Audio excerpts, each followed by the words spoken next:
let's start off basically at the beginning. What is your story? What did your training and early years kind of look like?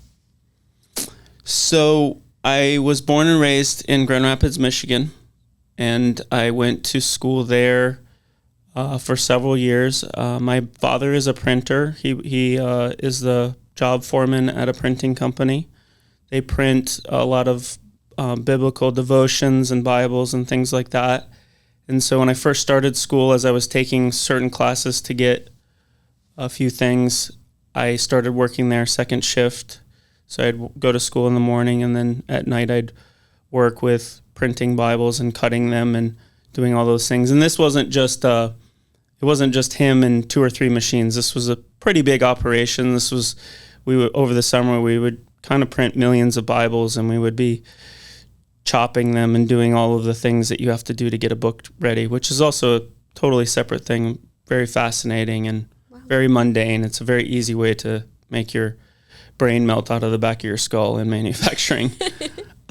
So I then decided that I wanted to move to Florida, partially because of barefoot water skiing. At the time, I was really into barefoot water skiing, and I had a chance to come down and do that for a school in Florida. And so my father and I went on a road trip as I was searching for schools. I knew I wanted to be a dentist at that point, and we came down and interviewed and talked to the school. And on the way back, I told my dad, listen, Florida is where I would want to go if I'm going to do this, if I'm going to do this dentistry thing. I wouldn't really want to go to University of Michigan. I'd be pretty much set up to establish my life in Florida. As a side note, growing up in Michigan, I respected, it was great, family values, all of those things. But climate-wise, I knew from the time I was 3 or 4, I definitely wanted to live somewhere that had summer year-round. And so I was a Florida boy before I was a dentist boy. And so on our way back on this trip, we decided to take a tour of the University of Florida.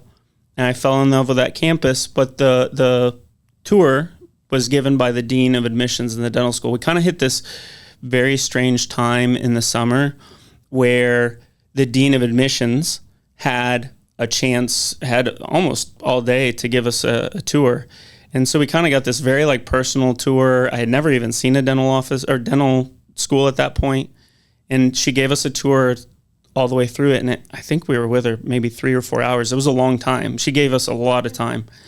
And during that conversation, she said, well, if you're going to be a dentist and you want to go to Florida and you're not going to get a 4.0, which I did not get a 4.0, people might be shocked, but I didn't get a 4.0. I had no plans of getting a 4.0.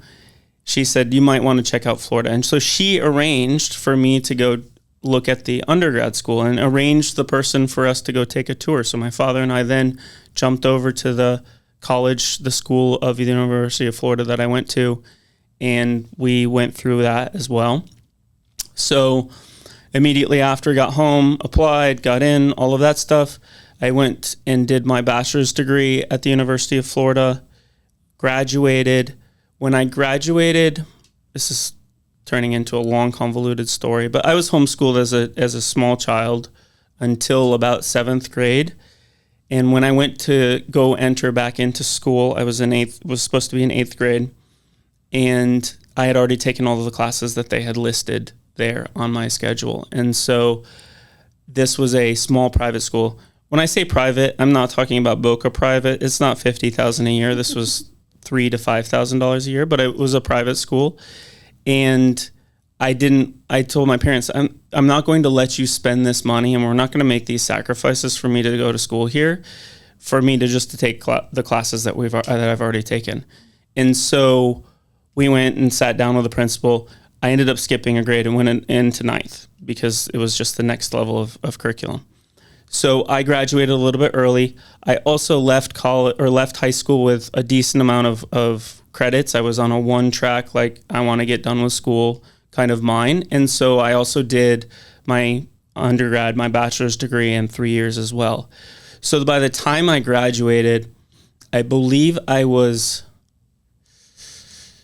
I was 19, turning 20. I turned 20 about a week before my graduation. So I was very, very young couldn't drink yet or anything.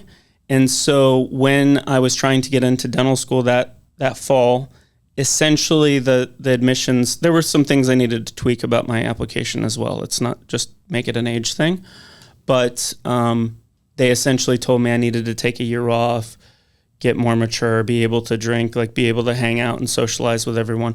So I took a year off, went back to Michigan. I worked in quality control using, actually what was really cool about it is I graduated with a microbiology degree, and I ended up doing microbiology for a year, which was really cool, doing the testing and the quality assurance for a lot of Johnson & Johnson products and Unilever, like L'Oreal shampoos. We would test those to make sure that there weren't microbes that were going in your hair.